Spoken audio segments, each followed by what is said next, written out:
एक साल इनको हो गया है जो इनके टाइम में जुलूस निकला गैंगस्टर। पीछे भी तो 5 साल चलती ही रही है। कभी जेल में आपने सुना था कि कोई गैंग वॉर, जहाँ एक ही बिट्टू का मर्डर हुआ था, वो भी बिट्टू की गलती थी। इस वक्त हमारे साथ कांग्रेस के सीनियर लीडर सुखजिंदर सिंह रंधावा जी हैं। रंधावा जी एक बार फिर से विधानसभा के अंदर है, सवाल उठाया गया कि जेल के अंदर जिस तरह से गैंगस्टर्स है उनका नेक्सस है, किस तरह से देखते हैं, क्या कुछ जवाब है सरकार की तरफ से दिया गया? मैंने उनसे एक बात पूछी थी कि अंदर जो वहाँ की जेल में जो हुआ, गोविंदवाल साहब जेल में वापस में, मैंने कहा कि उसमें आज तक ना तो चीफ मिनिस्टर का बयान आया है, ना ही आज तक एडीजीपी जेल्स का। वहाँ जो 1 घंटा या पौना घंटा वहाँ लड़ाई चलती रही और शरेआम गुंडागर्दी चलती रही।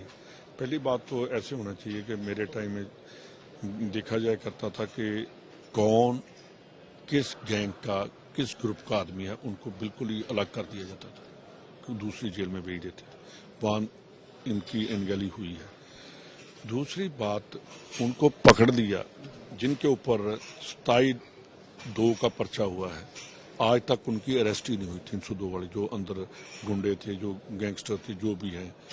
उल्टा जो पुलिस वाले थे, पहले उनके ऊपर साइबर क्राइम का FIR की, कोर्ट ने इमीडिएटली उनको रिलीज कर दिया। वो उनके ऑर्डर चल गए, जेल से उनको रिलीज नहीं किया, उनके ऊपर 120 का केस बनाकर।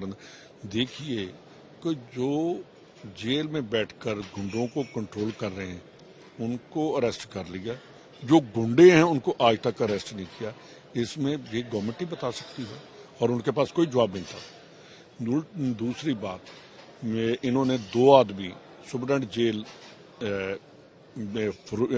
फिरोजपुर, उसको सस्पेंड किया, जेल में डाल दिया कि पाकिस्तान के ISI के साथ रिलेशन है और ड्रोन के जरिए जो वहाँ से सामान आता है। उस सुप्रीडेंट जेल को भी कोर्ट ने डिस्चार्ज कर दिया।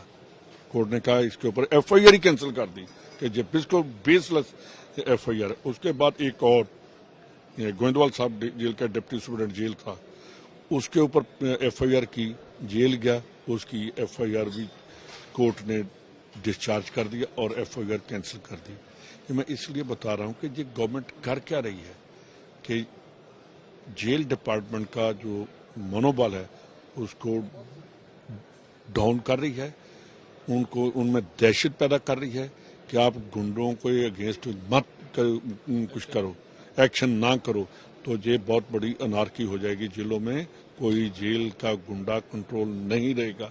ये पंजाब के लिए खतरनाक बात है।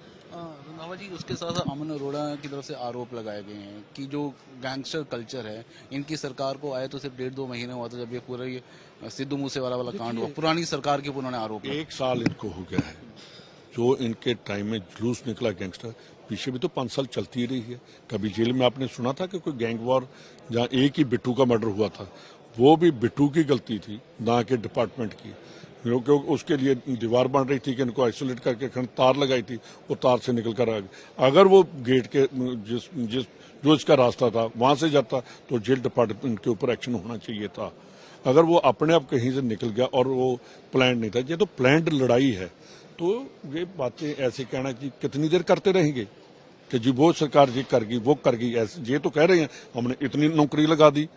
तो वो इंटरव्यू के तो बताएं कि इंटरव्यू, मैंने क्वेश्चन भी डाला है कि बताओ कब आपने एग्जाम के लिए इनको बुलाया, कब इनका रिजल्ट आया, कब इनको, वो नहीं बता रहे।